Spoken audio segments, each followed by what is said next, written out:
All right, so we're diving into AI and video today, specifically the tech behind VideoJAM. It's all about making AI-generated videos look way more real, especially like when things are moving and stuff. Yeah, that's a really central problem right now, and that's kind of what this team behind VideoJAM realized. Okay. Yeah.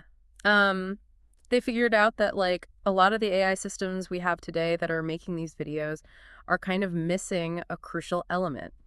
And that's the whole how things move naturally over time. It's almost as if they're just so focused on getting the visuals right, making each frame look super perfect and all. But they forget about the actual movement part. I see what you mean. It's like those AI-generated images that look super realistic, but then you realize wait a minute, that hand has way too many fingers. Right, exactly. So you're saying the same thing's happening with video, except instead of weird fingers, it's the movements that look all janky? Yeah, exactly. And the researchers actually call it out in their paper, too. They say some of these AI videos are glorified slideshows, They might look amazing, but the motion just feels off. And they even show some pretty funny examples of this in figure 2 of the paper.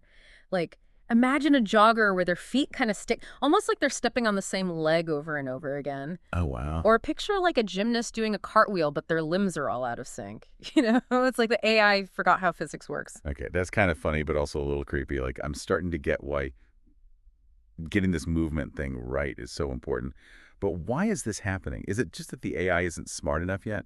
Well, it's not really about intelligence. It's more about how the AI is being trained. Traditionally, the emphasis has been on creating those picture-perfect images, frame by frame. Yeah. But without really thinking about how those frames actually connect over time to make smooth and realistic movement. So it's kind of like the AI is a really talented artist, who can paint these beautiful pictures, but hasn't quite figured out how to make those pictures flow together into a seamless animation.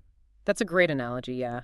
And to prove their point, the researchers did this really clever experiment. They actually scrambled the order of video frames when they were training the AI. Oh, really? And you know what? The AI barely even noticed. It was so busy just focusing on making each individual frame visually appealing. Wow. So it's like showing someone a movie where all the scenes are out of order and they're just yep, this looks good to me. Yeah, pretty much. And they even visualized this in figure 3 of the paper.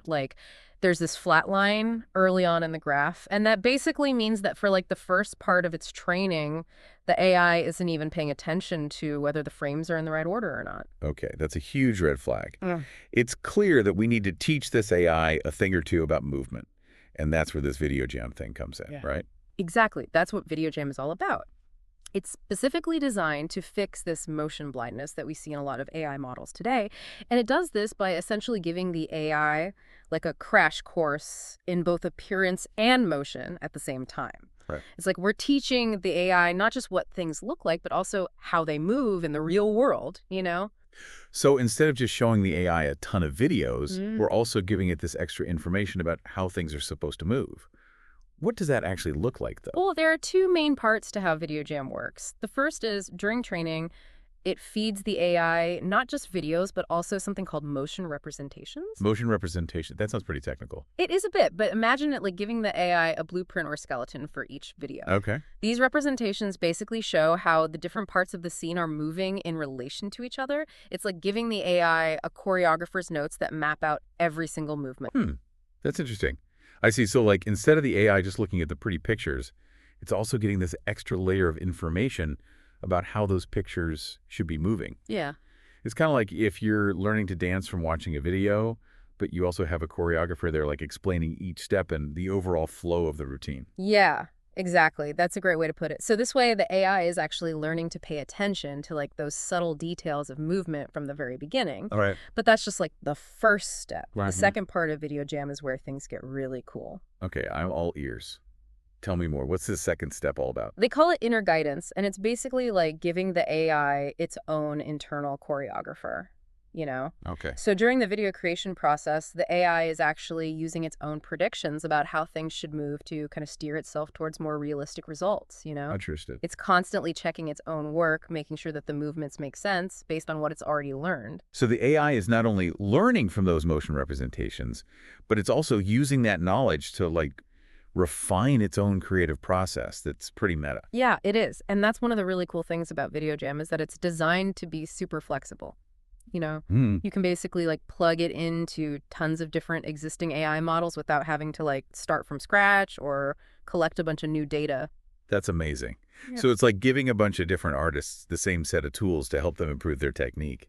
But, okay, enough about that. Let's talk results. Yep. Does VideoJAM actually like make a noticeable difference in what we actually see on the screen? Oh, absolutely. The research paper is full of examples where AI systems that have been enhanced with VideoJAM end up producing way more believable and realistic motion. Like, think of a basketball bouncing with natural weight and momentum, or a chef chopping veggies with these smooth and precise movements. The difference is pretty striking. Oh, wow. We have some visuals to go along with this, right? Yeah, we do figures 15 and 9 from the paper showcase a bunch of different scenes, everything from like a ballet dancer to a skateboarder to even an otter on rollerblades. Uh-huh.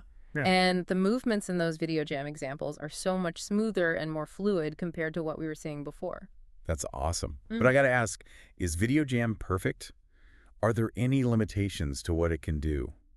Well, like any technology, it's not without its quirks. Yeah. There are definitely some areas where VideoJAM is still struggling. It's important to remember that this is still early stage research. Yeah, for sure. What kind of struggles are we talking about, though? Well, for example, complex scenes can still kind of trip it up.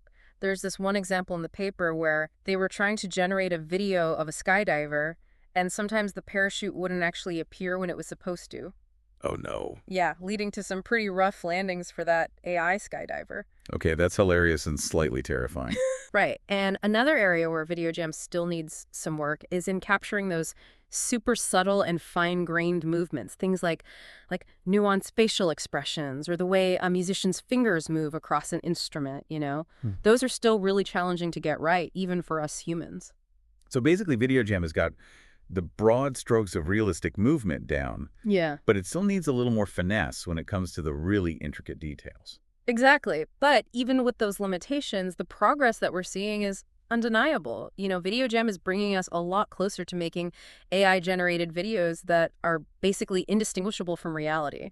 It really makes you think about all the possibilities. Imagine a world with personalized movies where the characters move with this lifelike grace, or interactive video games where the virtual world feels incredibly real, or even just educational videos that are so engaging because the visuals are just so believable. It's pretty mind-blowing. Yeah, it really is. And think about the implications for other fields, too. Like, what if we could use this tech to create more realistic simulations for training robots or developing new medical procedures? The possibilities are pretty much endless. Okay, I'm officially excited about the future of AI video, but before we get too carried away, let's bring it back down to earth for a second.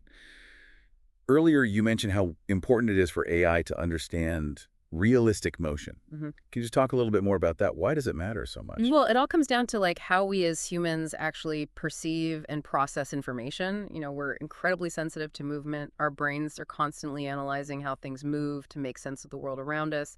We use those visual cues to do things like judge distances, predict trajectories, and even understand emotions. So if the movement in a video just feels off, even if we don't consciously realize it, it can still make the whole experience less engaging or even make us not trust what we're seeing. Yeah, exactly. Our brains are really good at picking up on those subtle inconsistencies. And when they're there, it just creates this sense of dissonance. It just doesn't feel right. And we might not even be able to explain why. That makes sense. It's kind of like that uncanny valley effect that we see with some CGI characters. Sometimes, they might look almost human, but something about their movements is just wrong.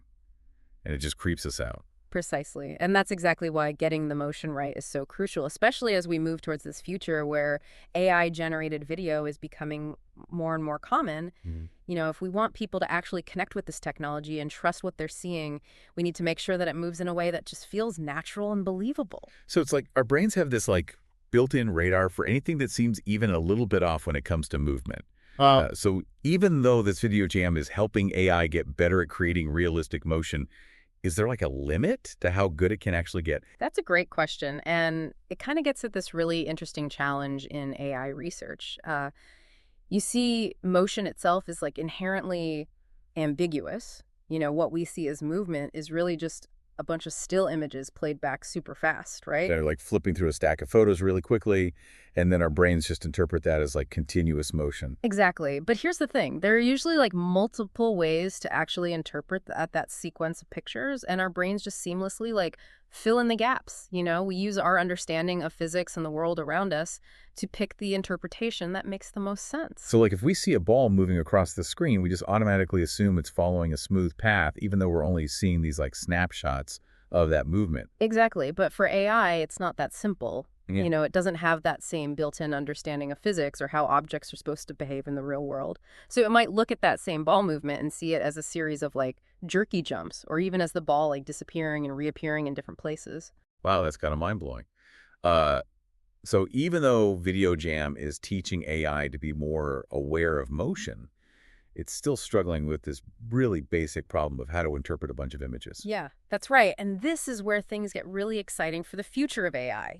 How do we teach AI not just to recognize patterns of movement, but to actually understand the physics and the cause and effect that make things move in the real world? That sounds like a really difficult task. It's almost like we're asking AI to develop like common sense, which is something that we humans just take for granted. It is a huge challenge, but think about how much this could change things. If we can figure this out, it could totally revolutionize everything from robotics to animation to how we understand intelligence itself. Okay, I'm definitely interested. So where do we go from here? What are the next steps in this whole quest to make AI move like a human? Well, I think the people behind VideoJAM have done some really awesome work. They've shown that we can make some big improvements in how AI understands movement. But the next big step is probably going to involve finding ways to give AI a much deeper understanding of physics, cause and effect, and maybe even human psychology. So it's not just about showing AI more videos of stuff moving. We need to teach it how to think about movement in a way, more sophisticated, nuanced way. Yeah, exactly. It's like teaching a kid the alphabet versus teaching them how to write a novel. It's a whole different level of difficulty. Well, I'm really excited to see where all of this goes. It feels like we're just at the beginning of something big. Maybe someday, thanks to AI like VideoJAM, we'll be able to watch these AI-generated videos without that feeling that something just isn't quite right. It's an exciting journey, and I'm happy to be a part of it. Me too. And for everyone listening out there, we hope this deep dive has given you a better understanding of this amazing world of AI and video. The challenges and opportunities in making videos move realistically. Until next time. Keep exploring, keep learning, and keep wondering about all the incredible things AI can do.